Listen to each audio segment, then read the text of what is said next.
The countdown has started for the announcement of the Commonwealth Secretary General. Foreign Affairs Minister Senator Kamina Johnson-Smith is hoping to become the first Jamaican to be appointed to the position. She faces tough opposition from the incumbent Patricia Scotland. The race is among the highlights of the Commonwealth Heads of Government meeting, which is being held in Kigali, Rwanda. Janela Precious is covering the event. She filed this report. Thank you so much, Herman. Well, anticipation is building, certainly among Jamaican delegates here in Rwanda, as the day for the selection of Commonwealth Secretary General draws nigh. Jamaica's Foreign Affairs Minister, Senator Kamina Johnson-Smith, and Sir Lakuba Aitaleli of Tavulu are challenging Patricia Sutherland for the post. Now, traditionally, the position of Secretary General is chosen by consensus. However, if the leaders are unable to come to an agreement, then it will be put to a vote among the 54-member body. Now, earlier Monday, Foreign Affairs Minister Senator Kamina Johnson-Smith and her team arrived at the Kigali International Airport. She's been campaigning heavily since the announcement of her nomination and has so far received the public backing of the United Kingdom, India, the Maldives, Singapore, Belize, Trinidad and Tobago.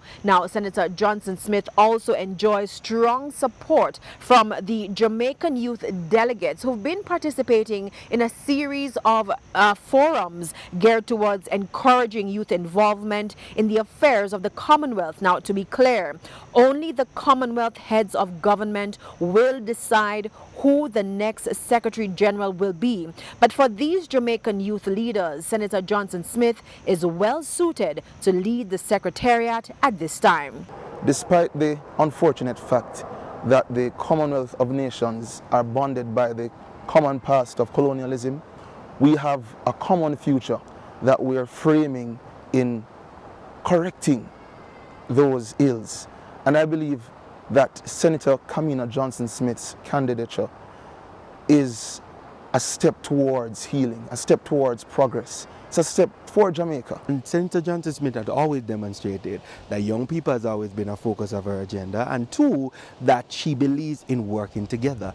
As a family, which Commonwealth is, we have to remember how we come together, yes, is important, and we must remember that, but it's not our singular identity. And I think our senator has reminded us of that. And in every single way, whether it's multilateral, whether it's UN, whether it's Commonwealth, whether it's the World Bank, has always demonstrated, even in the House or in the Senate, that there's more that can be done across the divide than looking at what divides us. So you're not supporting Senator Johnson because you're a Jamaican? No, it's beyond that. She has demonstrated not just competence, but she has demonstrated the rigor, and she has always been on message. From day one, youth. From day two, youth. Day three, youth. And whatever day it is now, it has still been young people. Coming to my first Commonwealth Youth Forum and hearing so much good things about Jamaica and hearing about Kamina, it's just wonderful. Our minister is just excellent, and the work that she's doing and other Caribbean countries can speak and attest to it.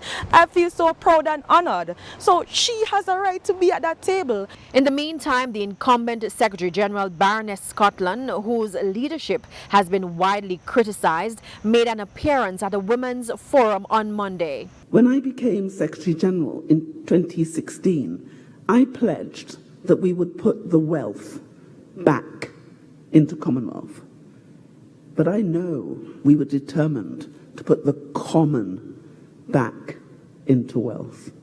And that common demands that women should be at the table. We've made several requests to interview the Baroness about her tenure as Secretary General, and we were told by her representatives today that, quote, maybe Saturday. And of course, we will try to get in a word with Senator Johnson-Smith as well as Sir Lakuba Aitaleli ahead of the June 25 decision. So that's it for day one of the conference. I'm Janela Precious reporting from the Kigali Convention Center, reporting for TVJ News.